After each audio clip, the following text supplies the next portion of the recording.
Yo soy Andrea Quintana. Y yo soy Alberto Cortés. Y estamos en la fundición dentro de la red de teatros alternativos, con la pieza Hollywood. Y bueno, fue una pieza que hicimos ya hace unos cuantos años y que está generada con muchas capas distintas de imaginario, diría yo, y que todavía nos sigue sorprendiendo lo que se nos va revelando de la pieza, ¿no? Digamos.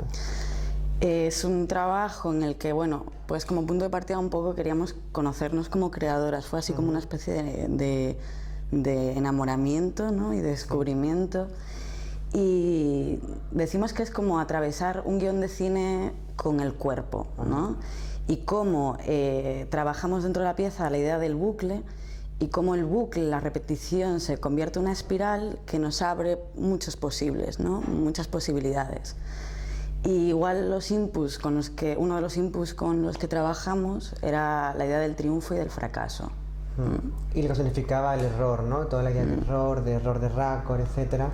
Y bueno, atravesarlo, como ha dicho Andrea, y equivocarnos mucho y fracasar mucho en el proceso también, y tenía que ver con todo esto que hablamos del triunfo y fracaso.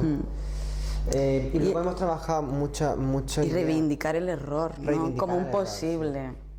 Total. Y hemos trabajado mucho imaginario en el proceso. Fue una cosa como un derroche de alegría y de emoción.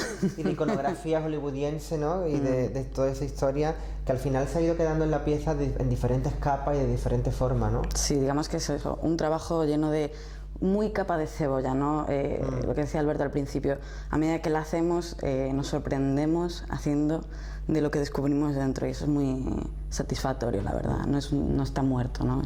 Y también nos mola romper un poco los roles hollywoodienses, ¿no? Sí. Que hay algo de eso ahí también. Siempre está la mano hacia el espectador, de ver de qué manera le invitas a viajar contigo, ¿no? Y en Hollywood es verdad que hay momentos que nos vamos muy lejos a veces, nos despegamos mucho, pero siempre hay una vuelta al espectador. Cuando nos vamos muy lejos, estamos todo el rato regresando al público.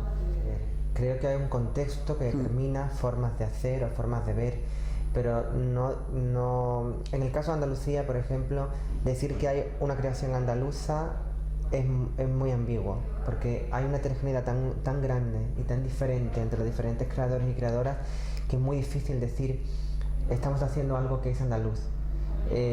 Puede haber un contexto que determine cómo se enfocan los trabajos, eso siempre lo hay. Hay un contexto político-social que determina cómo se enfocan los trabajos, pero no creo que haya una forma de mirar andaluza.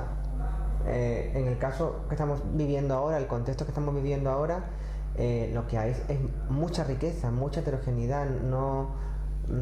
Hay cosas parecidas y también cosas muy distintas y muy diferentes en el mismo contexto y en la misma ciudad y el mismo núcleo creativo, ¿no? Entonces me parece rico decir que hay muchas capas distintas y diversas. Lo que sí hay, por supuesto, es un mismo contexto que en muchas ocasiones determina qué tipo de trabajos son o qué tipo de líneas van a seguir. Tiene que ver con qué está pasando con la tradición del folclore o cómo se está perdiendo, entonces la gente regresa a eso. Siempre hay una respuesta artística al contexto político que habitas. Entonces, al final no es tanto una cuestión de que el artista desarrolla un discurso per se, por ser andaluz o por ser catalán, sino porque hay un contexto político-social que le rodea, que determina qué necesidades artísticas surgen o nacen, o qué caminos se toman dependiendo de qué está pasando en su contexto. Entonces no es una casualidad de que haya un resurgimiento del folclore, por ejemplo, la tradición, una vuelta hacia atrás, no es casual. Y no es casual que ocurra en varios puntos distintos del país, ¿no? Porque ahí sí que hay conexiones entre diferentes puntos, ¿no? Sino que responde a qué está ocurriendo con la tradición o el folclore, qué está pasando económicamente o políticamente. Una pregunta que se comparte, ¿no? Una pregunta ahí que se comparte independientemente de donde seas.